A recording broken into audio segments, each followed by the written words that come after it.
other set, it is now the part 5. It has the title Evaluation of Interrelations, not now between final use or final demand and production, but between primary input and production as the part of economic policy. So if I would have asked you what quadrants are combined with each other, you could automatically answer here. Primary inputs are shown in the third quadrant. So I think the third quadrant will be combined with the production. And here you have again a short outline in the relation between primary input and production. And you will see the same what we have done for our final demand, our market analysis, can now also be done for the individual primary inputs. We can make them later on also, we will see it further disaggregation. Here we do not call it market analysis, but here we call it branch-specific analysis. That will be also done, and then we have here some good practice examples again. Let's start with our prediction. A new formula. What you see from this formula? Some issues do you know already. You know already the inverse matrix in an abbreviated version here with by C, and we know also the term A, because A was the term we have used in our input-output modeling for the matrix of input coefficient, direct of input coefficient. Now it is according to the suffix, you see here is a P. It's a P should only give you the information. It is not the input matrix for the whole table, it is only the input coefficient matrix for the primary inputs. For that reason we say AP. You see now what has been done. The matrix of primary input coefficients have been multiplied with the inverse. Now you must see at the first glance, before we had a multiplication C multiplied by Y. Now we have at first AP multiplied by the inverse. Why? Because I told you yesterday, you can only make a multiplication if the number of columns in the first matrix equals the number of rows in the second matrix. For that reason, we have here now taken the other way around. AP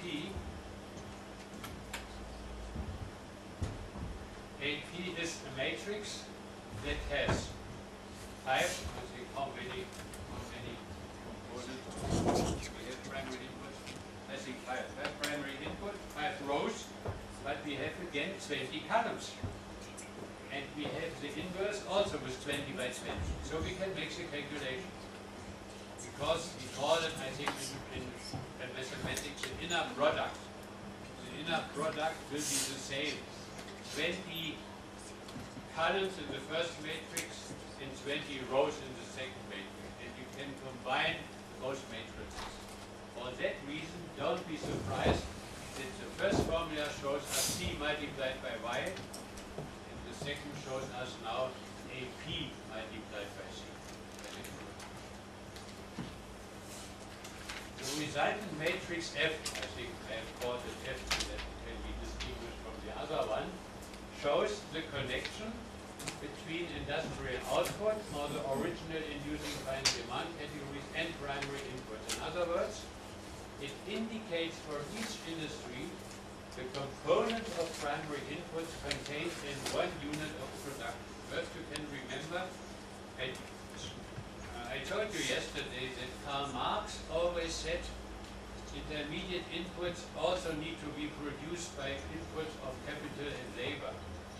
And that what we are doing now is a little bit that we head back, that we go backward until the first person or the first capital input that had been used to produce intermediate inputs. And you will see it from the result. You see here now the result of our matrix F. You can see here our 20 columns, 1 to 10, 11 to 20. I think we were able, because it's not such a big matrix, to put all on one page. So that means it's a nice overview from 1 to 10 and 11 to 20. And what you see always in the last row, you see the 1. All adds up to 1. What would be now, for example, again the interpretation of our first cell imports? I think we could say again it will be now cell 21 and 1. Row 21 and column 1. What we have learned at the beginning, I and J. I would be in this case 21 and J would be 1. Yes, we have AIJ, CIJ. Now we have here the result. I think you can say FIJ, but I think we are looking mainly for the matrix, and for that reason it's not necessary to make here the individual distinction. But it is important to make the interpretation that you know which row and which column is here at C. It is the row of imports. We know imports in the first quadrant, in the third quadrant of the IoT, are only intermediate imports, because we have seen the imports for final use, for example, imports of banana for private households, imports of machinery for capital formation, are booked in our input-output table in the second quadrant and not in the first quadrant. So these are intermediate imports, goods and services that are further processed in the Mongolian economy.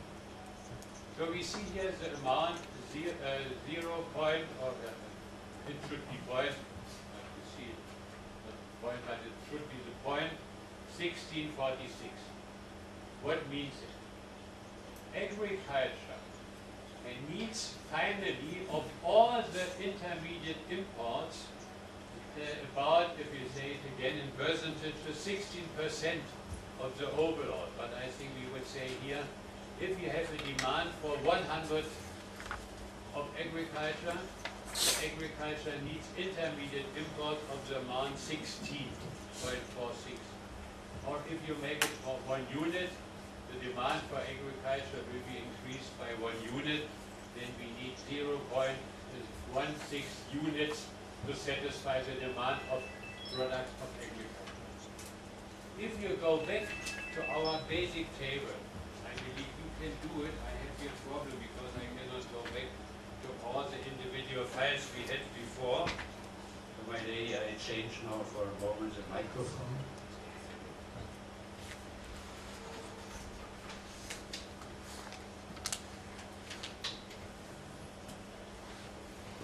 Now I am back. Please be so kind and look for the tables of part 2 that was from yesterday.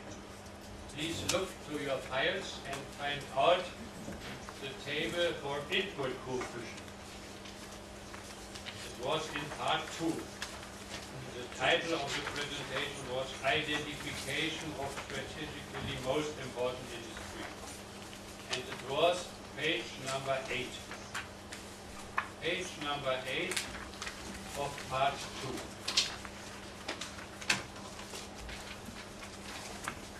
Did you find?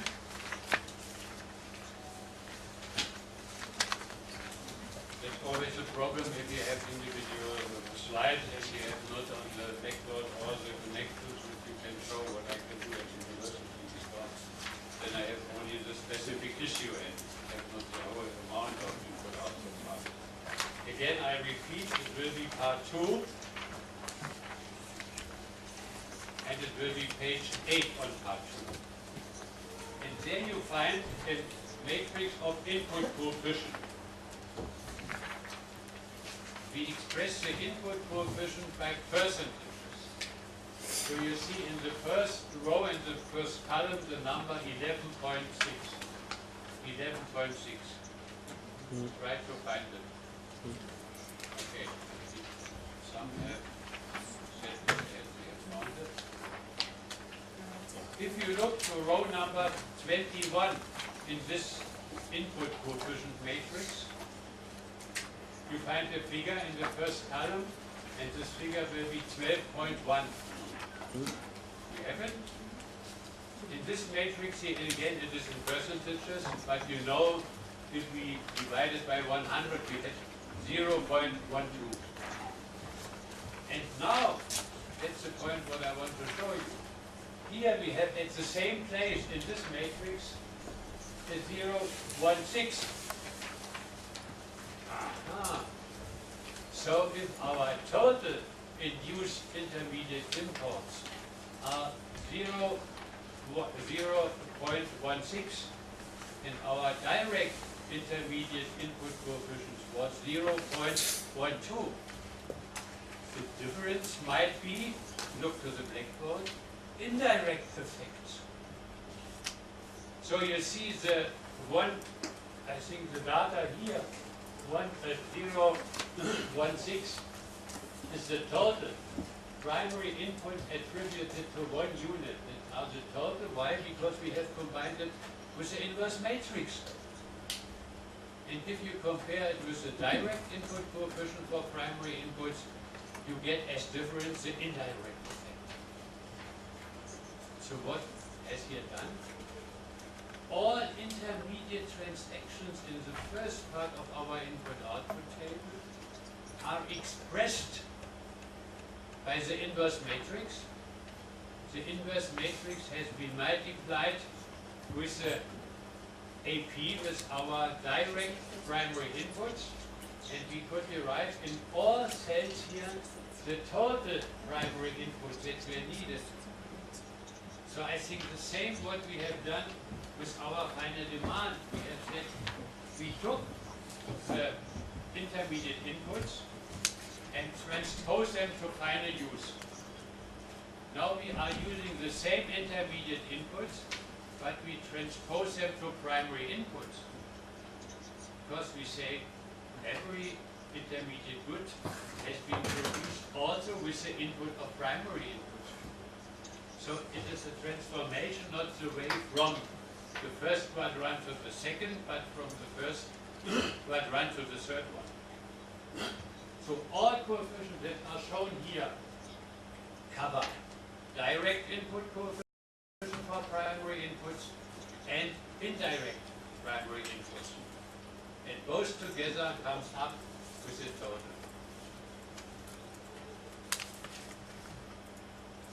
For that reason, we had on our graph also the error, not this way, from intermediate to final use, but we have the arrow from intermediate to via primary to production in the last row, total input.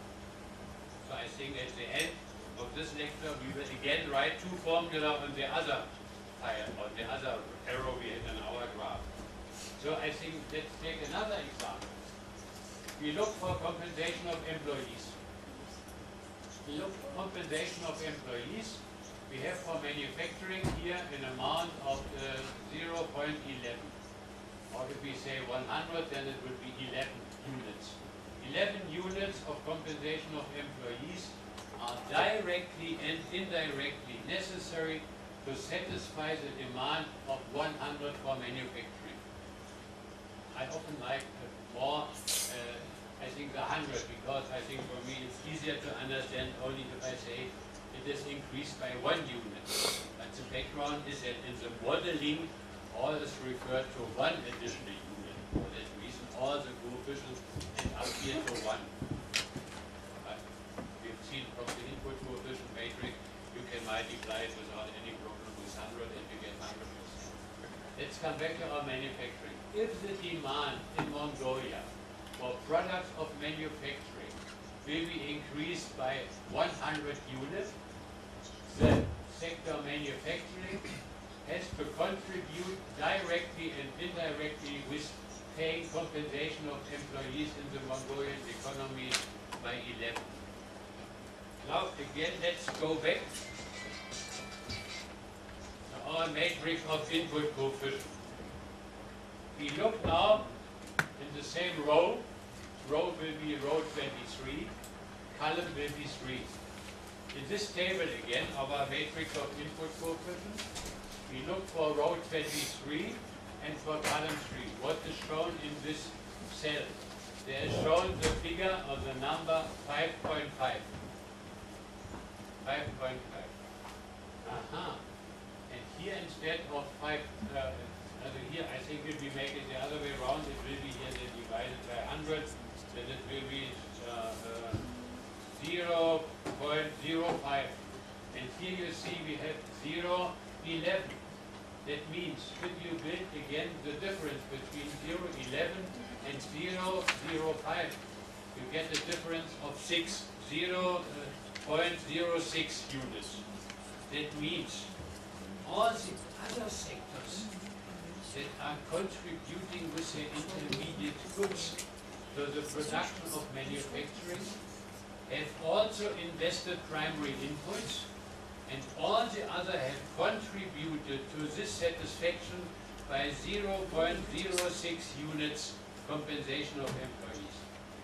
These compensation of employees are not paid by the manufacturing, they are paid by the other sectors which are supplying the manufacturing.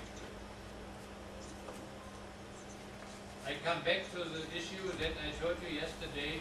The interpretation of the inverse matrix is the core and the most difficult one within input-output analysis. Because you see that you can make an interpretation of the inverse coefficient from different sides. And every multiplication you are doing with the inverse matrix makes you the problem to understand and to explain what is here now the indirect effect. The indirect effect is always the difference between the total effect computed by the inverse and the direct effect. The direct effect is, as we have seen by final use, the final demand figures. Here the direct effect are the direct primary inputs from our input coefficient matrix, AP.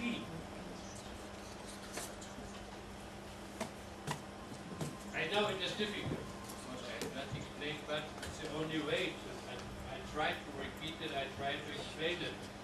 Now comes again the problem, what we had before.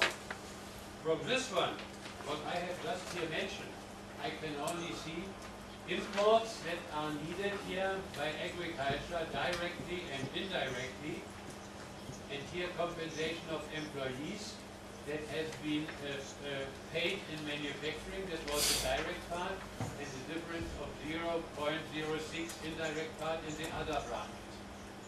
Now I want to know who are the other branches. Which other branches have paid the compensation of employees or has imported the intermediate inputs? So what we are doing now is a comparable with our market analysis, branch-specific analysis. The calculation just presented does not quantify the contribution of the individual industries to primary inputs contained in 1 unit of production. This can only be obtained from a so-called branch-specific analysis, for which diagonal matrices of AP will be used. What we have done before, we have used diagonal matrices of the inverse. Now we are using diagonal matrix of the matrix AP. For example, diagonal matrices for all primary inputs, DAP, and for individual primary inputs components, DAJ, will be multiplied with the matrix of the inverse coefficient. Now again, two formula. You can compare them then later on with the formula. Hello, morning. You can compare them later on also with our final demand formula we have used. Here you see again the pre-multiplication of the inverse, not as we had with final use the post-multiplication, the pre-multiplication, here the post-multiplication. And here you see again the D, and you know the D will be reflecting always the term we have to do with the diagonal matrix. We can do this for all primary inputs, but we can also with the HP, P is for all primary inputs, and HI, because I think these are rows of the primary inputs, the individual. Here, this one can be done for compensation of employees for intermediate import for operating surplus, and this will be done for all of our 5 primary inputs. These two formula are, I think, only different, that here we have all primary inputs P, and here we have the single, the individual matrices. The matrices HB and HI expressed for each industry the amount of all primary inputs and primary input components contributed directly and indirectly by the individual industries to produce 1 unit of production. You see again, there's the difference between our AP, where we have never used the term indirect. If we discuss only AP, our matrix of primary input coefficient, we have only the direct, never the indirect. Only if we combine it with the inverse, then we come from direct to total and the difference indirect effect. Here it's a computation of primary inputs attributed to 1 unit of final demand production from each industry, and you see here again our 20 branches.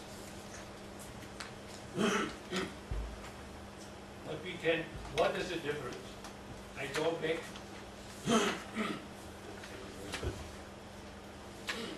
Yesterday evening I couldn't speak.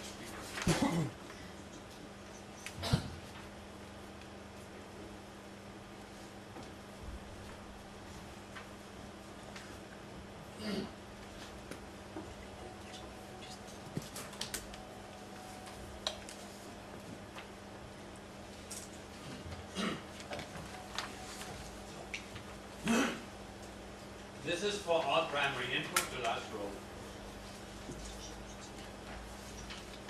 This last row can be disaggregated by the 20 production sectors that we have just done with that what we have shown here. These are the same one as we have just seen 2 slides before, but you see here's the difference. We have not the 5 primary inputs, we have the sectors. So all these figures which are included here cover all primary inputs. If we go one step further and we make our K data, then we come here, for example, to the primary input intermediate imports. And here you see a figure that is 0.16, where we find 0.16 in our basic calculation.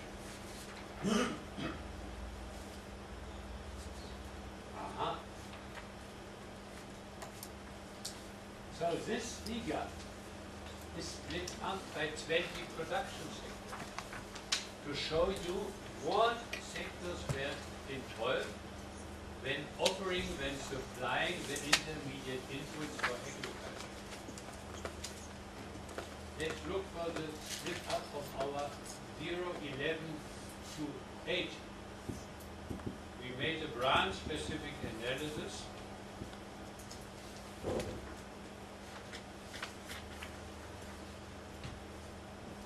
The branch-specific analysis here is our figure. What we had only in a condensed form in our other calculation. Now this figure is for compensation of employees is disaggregated.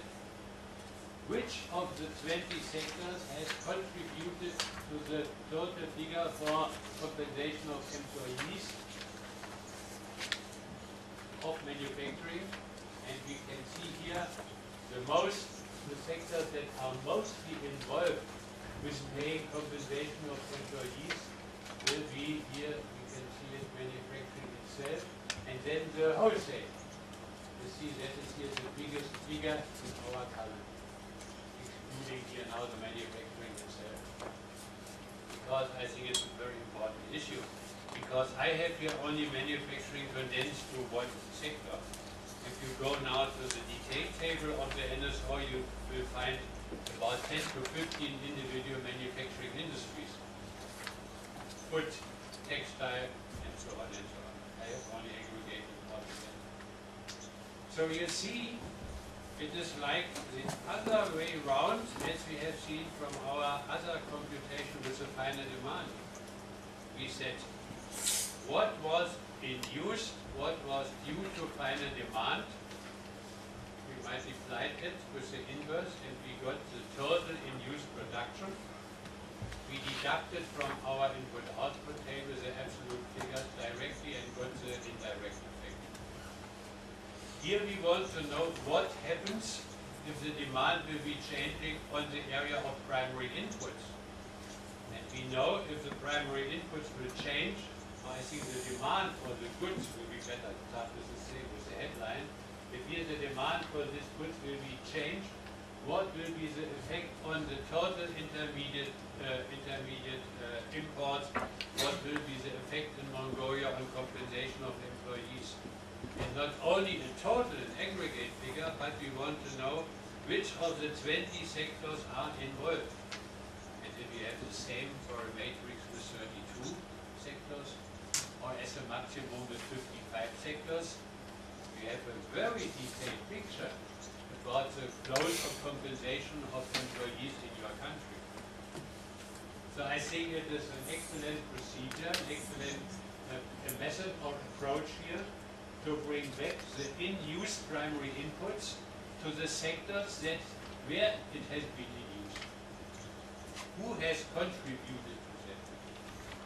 More or less, if you think a little bit about, more or less these are the sectors which we already know from our intermediate matrix, our first one. But now all these flows of goods and services are transposed back to primary inputs. What I have told you with Karl Marx, all the goods can be traced back to the input of capital and labor, and we say here to the input of intermediate inputs, operating surplus, compensation of employees, depreciation, and taxes. More or less, it is the same as when we are saying the total expenditure side in national account equals the total primary input, or the input is the income side. We show the connection between the individual parts, but we refer all to 1 unit or 100 unit or 1,000 units. The next step, I believe you will have it already perhaps in mind, will be the final combination primary inputs with the final use. Second quadrant with the third quadrant. Here we are combining the third quadrant with the first quadrant. We have also made the same for operating surplus, but I think it's not necessary to repeat the same. But I think what we can do, I think we can see that I am not telling nonsense. If you look here only for some of the last rows, let's see how much operating surplus and fixed income goes back to the demand, for example, for wholesale. It will be our column 7. We see here the disaggregation by the 20 sectors that have indirectly contributed. Also here, operating surplus and fixed income according to their cost structure. Let's see whether we find this figure for wholesale in our first compilation. It will be 0.53. Let's go back.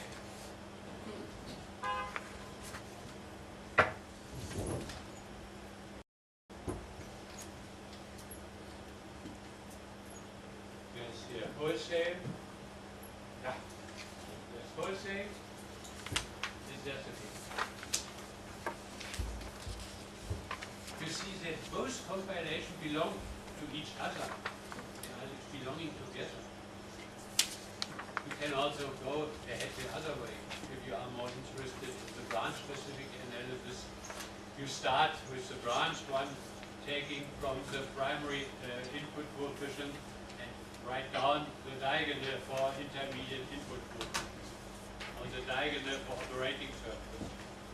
This will then be multiplied with the inverse, and you get this result, what we have seen before. And if you make it for all primary inputs, then you get again the total which I have shown at the beginning. But the normal behavior is you start with the aggregated result, and then later on you want to know who was involved, which sector has contributed that or that amount. So I give you some examples where this approach has been used by other countries in their own calculation. Here, for example, is for Brunei Darussalam for the year 2005 again. So you see here, if you look also to the last row, you see again our one, which we already know. And you see that food petroleum in the country of Brunei Darussalam has a use of imported products more or less nothing. But I think they have a very big amount of operating surplus. Sure. I think that is their main product they are exporting. Let's take here coke and refined petroleum products. It's the same, also the highest amount here with operating surplus in the United States compared with other countries. The next one will be primary input attributed to only for one sector, for electricity, gas and steam. And you see here again, what is very interesting for you to see now, because we had it not so far, that for taxes plus subsidies, we have negative figures. Why? Because the subsidies in Brunei are higher than the taxes paid. For that reason, the cost will be reduced in your infrastructure. You have not to pay so much because you get some reward from the government. And you see also this one can be reflected in the input-output table. If there are situations, the same could be also the case. I think we had some year in Germany where our mineral oil refineries had losses. So I think the operating surplus was negative. So it is not only that you can show positive figures, you can reflect the reality if there are negative developments. One what I like very much is for Austria. Austria for the year 2003. They made an analysis also for the individual sectors. Here the sectors are shown. I believe they are according to CPA, that is the Central Product Classification for Activity. CPA, this is the European Eurostat classification. We have seen here all, I think it goes up to number 95. It is also compatible with the CPC and combined with the IC. So I think I have here only shown the four specific sectors: mineral oil products. The second one are our motor vehicle. The third one is gas distribution, gas and heating, and the last one is air transport. And you see here it is only another form of presentation.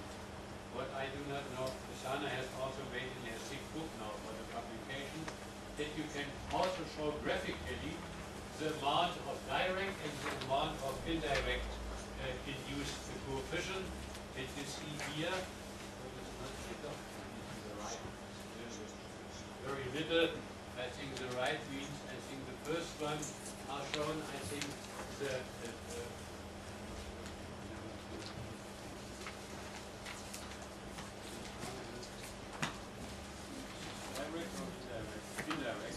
I think these are small ones which are not black shadowed. This one are the indirect effects, and these are the direct effects. You see here for air transport, this is the direct effect and the big amount of indirect. Here for gas, also indirect, also for indirect. So I think you see more or less made what I am a little bit surprised here. Because as I have mentioned, many of the services contribute more indirectly than they contribute directly.